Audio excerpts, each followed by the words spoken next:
बिस्मिल्लाहिर्रहमानिर्रहीम। अस्सलाम वालेकुम। 19 मार्च का आगाज़ हो गया है, मंगल के दिन का। बात करेंगे कल सुप्रीम कोर्ट ऑफ पाकिस्तान से एक बड़ी पेशरफ्त हुई है, वो बड़ी और बुरी पेशरफ्त है। आपको पता ही है कि 8 फरवरी के इंतखाबात जो पाकिस्तान की तारीख के मुतनाज़ तरीन इलेक्शन थे, उन इलेक्शन की तारीख से लेकर ब्यूरोक्रेसी को बतौर आर बहाल करने तक और लेवल प्लेइंग फील्ड ना देने से बल्ला छीनने तक तमाम चीज़ें जिस एक कोर्ट रूम से हुए, वो कोर्ट रूम था जस्टिस काजी फाइज ईसा साहब का। और काजी फाइज ईसा साहब का पर देखा ही जा रहा था, सोचा ही जा रहा था, समझा ही जा रहा था कि उनके ऊपर खासा दबाव होगा कि उन्होंने पाकिस्तान की तारीख के एक ऐसे मुतनाज़ तरीन इलेक्शन करवाए जो पाकिस्तान को खुदा न खास्ता तबाही और बर्बादी की तरफ लेकर जा रहे हैं। पाकिस्तान की इकॉनमी को भी अंधेरे में लेकर जा रहे हैं। मायूसी बढ़ रही है, लोग बहुत इस वक्त गुस्से में हैं। और ये सोचा जा रहा था कि काजी साहब शायद अब पीटीआई का मैंडेट जो छीना गया है उसकी वापसी के हवाले से कोई ना कोई फैसला उनको मजबूरन करना पड़े, उनके ऊपर दबाव होगा। लेकिन कल काजी फाइज ईसा साहब ने बता दिया है कि उनके ऊपर किसी तरह का कोई दबाव नहीं है और उन्होंने कल वाजे कर दिया है, अपना सारे इरादे उन्होंने वाजे कर दिए हैं कि वो पुरअज़म है कि इन इंतखाबात में जो मैंडेट पीटीआई का छीना गया है वो किसी सूरत में पीटीआई को वापस नहीं लेने दिया जाएगा। ये मैं इसलिए कह रहा हूँ कि काजी साहब ने जिस तरह से मामला ट्रिब्यूनल्स के पास ले जाने का कहा, जैसे इलेक्शन कमीशन का दिफा किया, जैसे फॉर्म 45 और फॉर्म 47 के ऊपर अपना मौक़िफ़ दिया, उससे वाज़े हो गया है। देखें, ये मामला काजी फाइज ईसा साहब की एक्सटेंशन से जुड़ा हुआ है, क्योंकि अगर तहरीक इंसाफ का जो मैंडेट चोरी हुआ है वो तहरीक इंसाफ को 10 सीटें भी वापस मिल जाती हैं, तो मखसूस नशस्तें अगर सुप्रीम कोर्ट बरकरार भी रखती है, पेशावर हाई कोर्ट का फैसला कि मखसूस नशस्तें पीटीआई वाली, नून लीग और पीपल्स पार्टी और एमक्यूएम को मिलनी है, तो तब भी 224 का फिगर नहीं रहेगा। और 224 का फिगर है जस्टिस काजी फाइज ईसा साहब की एक्सटेंशन के हवाले से जो शहर इक़्तिदार में बातचीत हो रही है कि उनको हर सूरत में एक्सटेंशन हुकूमत देगी, शहबाज शरीफ और नवाज शरीफ देंगे, क्योंकि ये इस वक्त एक्सटेंशनों पे मामला चल रहे हैं। और नवाज शरीफ चाहते हैं कि जैसे उधर से उन्होंने कहा कि जो एयर चीफ हैं उनका कहा कि वो उनको एक्सटेंशन दे दिया है, इसी तरह से काजी फाइज साहब को एक्सटेंशन देना चाहते हैं। मियां नवाज शरीफ चाहते हैं कि जो शख्सियात इस वक्त उहदों पर हैं यही मौजूद रहें, क्योंकि उन्हें पता है कि ये रहेंगी तो नून लीग का मंजन बिकता रहेगा, नून लीग के मामला चलते रहेंगे, नून लीग को मुसल्लत रखा जाएगा। और अगर मेरिट पे लोग आ गए उहदों पर तो फिर शायद नून लीग के लिए मुमकिन नहीं होगा कि नून लीग का इक़्तिदार इसी तरह से रहे, क्योंकि ये इक़्तिदार अवाम का दिया हुआ तो है नहीं, ये उन शख्सियात का दिया हुआ है जो इस वक्त उहदों पर बैठी हैं। तो इसलिए मियां नवाज शरीफ ने शहबाज शरीफ को कहा है कि किसी को भी आपने नहीं जाने देना, जिसका टाइम पूरा हो उसको एक्सटेंशन देते जाओ और उसको बरकरार रखते जाओ। ये है मियां नवाज शरीफ का फैसला। अब ये मामला क्या था, मामला मैं आपके सामने रखता हूँ और मुकम्मल तफसीलात जो मैं आपको हेयरिंग की आपके सामने रखता हूँ, इसमें से आपको मैं वो पॉइंट्स बताता हूँ जो आप सुनते जाएंगे तो आपको खुद भी समझ आती जाएगी कि मामला किस तरफ जा रहे हैं और काजी साहब क्या कर रहे हैं। 3 रुकनी ये बेंच था, काजी फाइज ईसा साहब थे इस बेंच में, और काजी फाइज ईसा साहब के साथ थे नईम अफगान साहब, जिनको अभी सुप्रीम कोर्ट ऑफ पाकिस्तान में लाया गया। काजी फाइज साहब इनको लेके आए हैं। पहले खुद सीनियरिटी की बात करते थे, लेकिन अब सीनियरिटी और वो सारी चीज़ें वो करने के बजाय अमीर भट्टी साहब को लेके आने के, चाबी वाले खिलौने थे बड़े, वो भी एक अदलिया के मकरूह किरदार थे, लेकिन काजी साहब का जो अपना क्राइटेरिया था उसके मुताबिक उनको भी आना था, यही था अमीर भट्टी साहब को भी, और अहमद अली शेख जो रिटायर हुए हैं सिंध वाले, उनको भी आना चाहिए था, लेकिन काजी साहब इन दोनों को नहीं लेके आए। और अब काजी साहब इनको भी नहीं ला रहे, अभी तक तो नहीं ला रहे। जस्टिस इब्राहिम खान साहब जो चीफ जस्टिस हैं पेशावर हाई कोर्ट के, उनको भी नहीं ला रहे। ज़ाहिर है वो तो आज़ाद जज हैं, उनको क्यों लाएंगे। और आमिर फारूक साहब का भी अभी तक हम नहीं सुन रहे, क्योंकि आमिर फारूक साहब अगर ऊपर आते हैं तो फिर मोहसिन अख्तर कैनी साहब चीफ जस्टिस बन जाएंगे इस्लामाबाद हाई कोर्ट के, और फिर तो तमाम चीज़ें 100% आइन और कानून के मुताबिक चलेंगी, फिर तो वो चीज़ें मुमकिन नहीं होंगी जो इस्लामाबाद हाई कोर्ट से हो रही हैं। तो इसलिए काजी साहब उनको भी नहीं ला रहे अभी तक। तो 3 आसामियाँ सुप्रीम कोर्ट ऑफ पाकिस्तान में जजेस की खाली हैं। अब आ जाएँ जनाब, ये तीसरे जज जो थे इनके साथ वो इरफान सादत खान साहब थे। मामला ये था कि अवामी नेशनल पार्टी के उम्मीदवार ज़मूर खान, उन्होंने इलेक्शन कमीशन की जानिब से 6 पोलिंग स्टेशनों पर दोबारा पोलिंग करवाने के हुक्म के खिलाफ दरख्वास्त, जो हुक्म है उसके खिलाफ दरख्वास्त दायर की थी। मामला ये हुआ कि ये वो हल्का है जिसका जिक्र फ़हीम अख्तर साहब अपने वीलॉग में कर चुके हैं, जहाँ पे कई पोलिंग स्टेशनों पर 100% वोट कास्ट हुआ है, टर्नआउट 100%, यानी अगर एक पोलिंग स्टेशन के ऊपर 7000 वोट थे तो 7000 के 7000 पोल हुए हैं, यानी इससे ज़्यादा चोर बाजारी नहीं हो सकती। और कई फौत हुए पे लोगों के भी वोट कास्ट हो गए हैं, यानी कई ऐसे लोग जिनका लिस्टों में नाम तो है लेकिन वो फौत हो चुके हैं। कई ऐसे लोग हैं जो पाकिस्तान से बाहर हैं, ओवरसीज पाकिस्तानी हैं, उनके भी वोट कास्ट हो गए हैं। इससे आप अंदाजा लगाएं। और बजाय इसके कि काजी फाइज ईसा साहब इस मामले पे कोई बड़ा एक्शन लेते, कि ये हुए इलेक्शन 8 फरवरी के, कि जो फौत हुए हैं उनके भी वोट डाल गए हैं, जो पाकिस्तान से बाहर हैं उनके भी वोट डाल गए हैं, 100% टर्नआउट है, ये कैसे हो सकता है? तो हो ही नहीं सकता।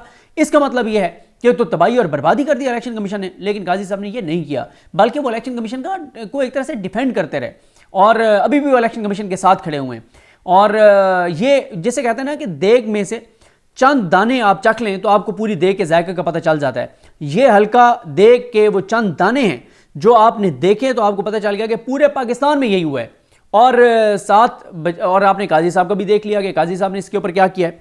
अच्छा, इनके जो इनसे हारने वाले जो दो उम्मीदवार थे, मीर वाइस खान अचकजई जो कि पश्तूनख्वा मिली अवामी पार्टी के उम्मीदवार थे, और जमीयत उलमा इस्लाम फजल रहमान साहब के उम्मीदवार हाजी नवाज़ खान, इनको फ्रीक बनाया गया था। ज़मूर खान की जानिब से सीनियर वकील बैरिस्टर वसीम सजाद पेश हुए, जबकि हाजी नवाज़ खान की जानिब से सीनियर वकील सेनेटर कमरान मुर्तज़ा और मीर वाइस खान अचकजई की जानिब से मुनीर अहमद भट्टी जो हैं वो पेश हुए। ज़मूर खान और हाजी मोहम्मद नवाज़ भी कमरा अदालत में मौजूद थे। इलेक्शन कमीशन ऑफ पाकिस्तान की जानिब से DG लॉ मोहम्मद अरशद और कंसल्टेंट लॉ फलक शेर भी पेश हुए।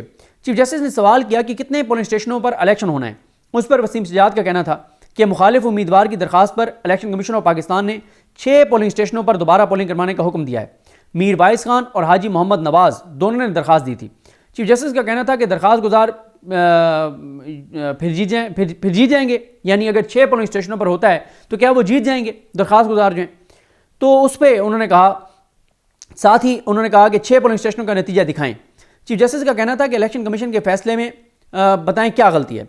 चीफ जस्टिस का कहना था कि इलेक्शन एक्ट 2017 का फॉर्म 45 और 48 क्या है, किस हवाले से फॉर्म 45, 47 और 48 ये क्या हैं, इनका बताएं। और उन्होंने कहा कि ये जो फॉर्म 45 है उसको कौन सी शिक डील करती है, हम कानून देखना चाहते हैं। उस पर वसीम सजाद ने फॉर्म 45 के हवाले से शिक पढ़कर सुनाई। चीफ जस्टिस का कहना था कि फॉर्म 48 कहाँ है, लेकिन पहले बताएं कि रूल कौन सा है। वसीम सजाद का कहना था कि मुखालिफ उम्मीदवारों की जानिब से फॉर्म 45 जाली बनाया गया है।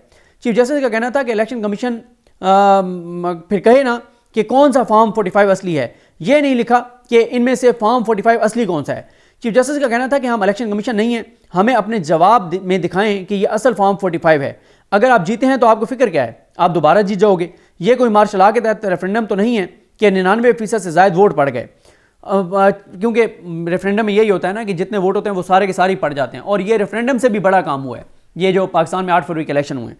चीफ जस्टिस का कहना था कि दरखास्त गुजार के वकील ने आधी बात की है कि मुखालफिन ने जो फॉर्म 45 जमा करवाए हैं वो सही नहीं, आपने जो पेश किए हैं वो सही हैं। इलेक्शन कमीशन से फॉर्म 45 निकलवा लीजिए। यानी काजी साहब भी कह रहे हैं कि जो इलेक्शन कमीशन ने फॉर्म 45 जारी किए हैं वही असल हैं, वही ज़बरदस्त हैं।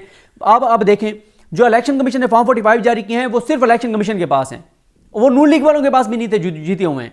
उसके अलावा वहां जितने उम्मीदवार थे, एक हल्के में 15 उम्मीदवार थे, 15 के पास एक फॉर्म 45 है, 14 के पास 15 में से नून लीग वाले के पास है ही नहीं। और इलेक्शन कमीशन ने जो जारी किए हैं वो सारे फेक हैं। ये तो हालात हैं। और काजी साहब कह रहे हैं कि इलेक्शन कमीशन से पूछ लें, इलेक्शन कमीशन के जो फॉर्म 45 हैं वो असल हैं। उसके बाद चीफ जस्टिस का कहना था कि उन्होंने दरखास्त गुजार के वकील से मुकालमा करते हुए कहा कि आपने इलेक्शन ट्रिब्यूनल में मामला क्यों नहीं उठाया, इलेक्शन कमीशन का काम तो खत्म हो गया, अब तो इलेक्शन ट्रिब्यूनल बन चुके हैं, ताकि इलेक्शन ट्रिब्यूनल में जाएं जो हाई कोर्ट के जजेस हैं और 5 साल केस चलते रहें, ताकि ये ना 8 फरवरी के मैंडेट पे जो डाका डाला गया है ना ये वापस आए, ना 224 का फिगर नीचे आए। 224 का फिगर बार बार ये अपने पास नक्श कर लें, 224 224 224 224 काजी फाइज ईसा साहब की एक्सटेंशन के लिए आईनी तरमीम जो चाहिए उसके लिए 224 मस्ट हैं। इसलिए PTI का मैंडेट किसी सूरत में सुप्रीम कोर्ट नहीं चाहेगी कि उनको वापस मिले, क्योंकि बेंच बनाने काजी फाइज ईसा साहब ने यह बात भी जहन में रख लें कि जो भी हाई कोर्ट से ऊपर अपील आएगी वो बेंच काजी साहब ने बनाना है। जो डायरेक्ट सुप्रीम कोर्ट जाएगी 184(3) की, जो नीचे हाई कोर्ट में चैलेंज नहीं की जाएगी, उसके ऊपर कमेटी ने बनाना है, जिसमें काजी फाइज ईसा साहब हैं, मंसूर अली शाह साहब हैं और मुनीब अख्तर साहब हैं।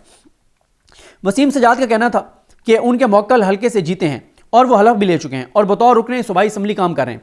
उस पर चीफ जस्टिस का कहना था कि इलेक्शन कमीशन की जानिब से नताइज तो मुअत्तल किए गए हैं, अगर हलफ ले लिया है तो फिर ये तो इलेक्शन कमीशन के हुक्म की खिलाफ वर्जी है।